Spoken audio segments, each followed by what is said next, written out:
Cerita Mission, Sabat ke-13, 26 Desember 2020. Judul cerita mission kita pada sabat ini adalah Diserang oleh Kakek.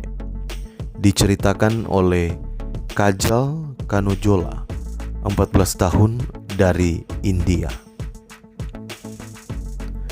Kakek adalah pria yang baik dan lembut. Dia bercerita kepada cucunya yang berusia 5 tahun, Kajal. Dia bermain di lantai dengan cucunya yang berusia 3 tahun, Nisan. Tetapi semuanya berubah setelah dia mengalami kecelakaan. Kakek tergelincir di tanah ketika dia berjalan pulang dari pasar makanan di desa Nauroli di India. Dia bisa bangun, tetapi sifatnya yang lembut dan baik hati hilang. Dia berteriak ketika Nishan ingin bermain dengannya. Ketika Kajal datang untuk sebuah cerita, dia melemparkan batu ke arahnya. Dia berlari gila di sekitar rumah. Dia naik ke atap dan melompat ke bawah. Kemudian dia naik lagi dan melompat turun. Dia menangis siang dan malam. Semua orang takut berada di dekatnya. Bahkan nenek juga takut. Kajal bersembunyi setiap kali dia mendekat. Ayah dan ibu dan nenek membawa kakek ke dokter di rumah sakit terbesar. Mereka pergi ke dukun yang berjanji akan mengusir roh jahat. Mereka memberi obat kepada kakek. Tidak ada yang membantu. Kajal sedih dan kesal. Dia rindu mendengar cerita dari kakek. Ayah, ibu, dan nenek juga sedih dan kesal.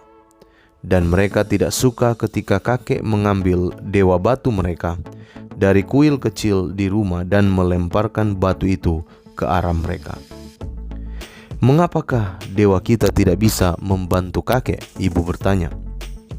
"Mengapakah dewa kita tidak bisa menghentikan kakek, mengambilnya dan melemparkannya ke kita?" kata ayah. "Kita perlu melakukan sesuatu daripada bergantung pada dewa kita," kata nenek. Keluarga itu kehilangan kepercayaan kepada dewa-dewa batu mereka.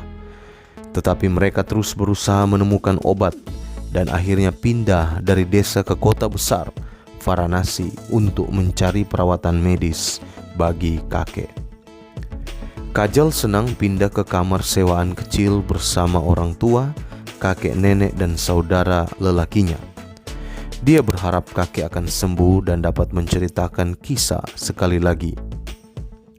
Ayah dan ibu membuka usaha penatu kecil di mana mereka mencuci dan menyetrika pakaian. Mereka membawa kakek ke berbagai dokter. Suatu hari Minggu, ayah dan ibu memutuskan untuk pergi ke gereja Kristen. Ibu berkata bahwa seorang pelanggan bersikeras menyampaikan bahwa pendeta gereja mereka dapat membantu kakek dengan berdoa kepada Tuhannya. Ibu dan ayah bukan Kristen, tetapi mereka bersedia berdoa kepada Tuhan yang baru jika itu akan membantu kakek. Ibu berkata kepada Kajal dan saudara lelakinya bahwa terlalu kecil untuk mereka pergi ke gereja dan harus tinggal di rumah bersama nenek dan kakek. Setelah selesai ibadah, ibu memberitahu nenek bahwa pendeta telah datang untuk berdoa dan anggota keluarga lainnya bahwa dia dan ayah berencana untuk kembali ke gereja pada hari Minggu berikutnya untuk berdoa lagi. Masalah muncul ketika pemilik apartemen satu kamar mereka mengetahui bahwa orang tuanya berharap supaya Yesus menyembuhkan kakek. Dia dengan marah mengusir keluarga itu keluar dari ruangan. "Kalian bisa menghadiri gereja dan menerima Yesus," katanya. "Tetapi kamu tidak bisa tinggal di kamarku secara bersamaan." Karena tidak dapat menemukan tempat tinggal yang murah, keluarga itu kembali ke rumah mereka di desa. Ayah dan ibu berkecil hati karena mereka telah mengasihi Yesus, tetapi tidak ada gereja di desa mereka. Mereka mengumpulkan keluarga untuk menyembah Yesus setiap hari, dan ayah berdoa, "Tuhan, jika Engkau adalah Tuhan yang pengasih, tunjukkan kepada kami kemana harus pergi." Pada hari Sabtu pagi berikutnya, ibu mendengar musik merdu melayang di udara.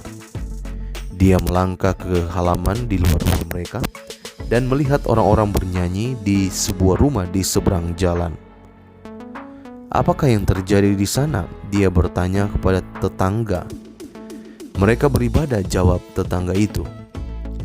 "Kita tidak memiliki orang yang beribadah di sana sebelumnya," kata ibu. "Dan mengapa mereka tidak beribadah pada hari Minggu?"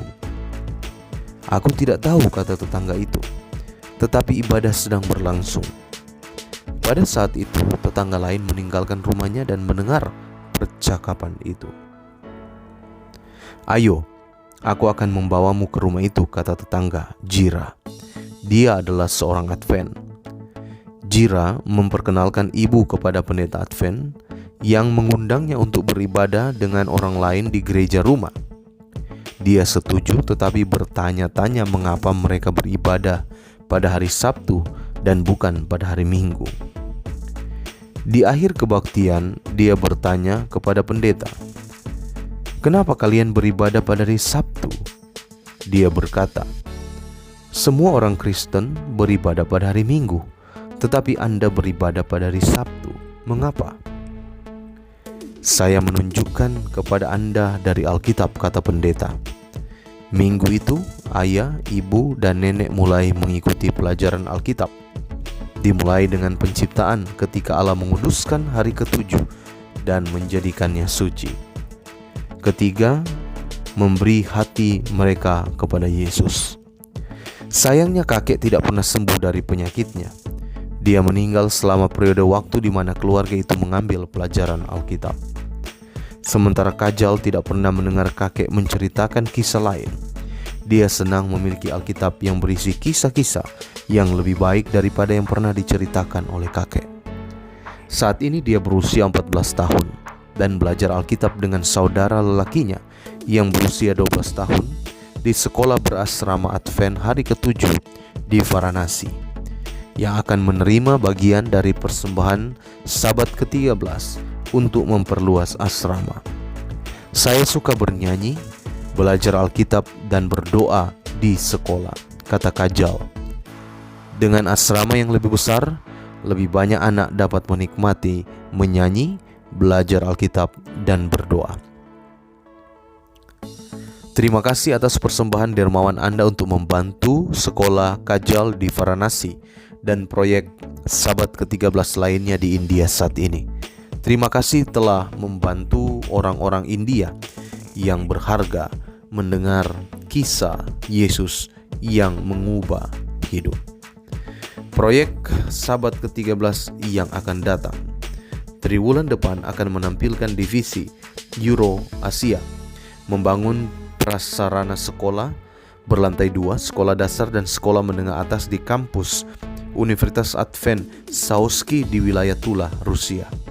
Membangun sebuah prasekolah, sekolah dasar dan sekolah menengah bertingkat 3 di kampus Pusat Pendidikan Tinggi Advent Ukraina di Bucha, Ukraina. Demikianlah cerita mission kita pada hari Sabat ini. Tuhan memberkati.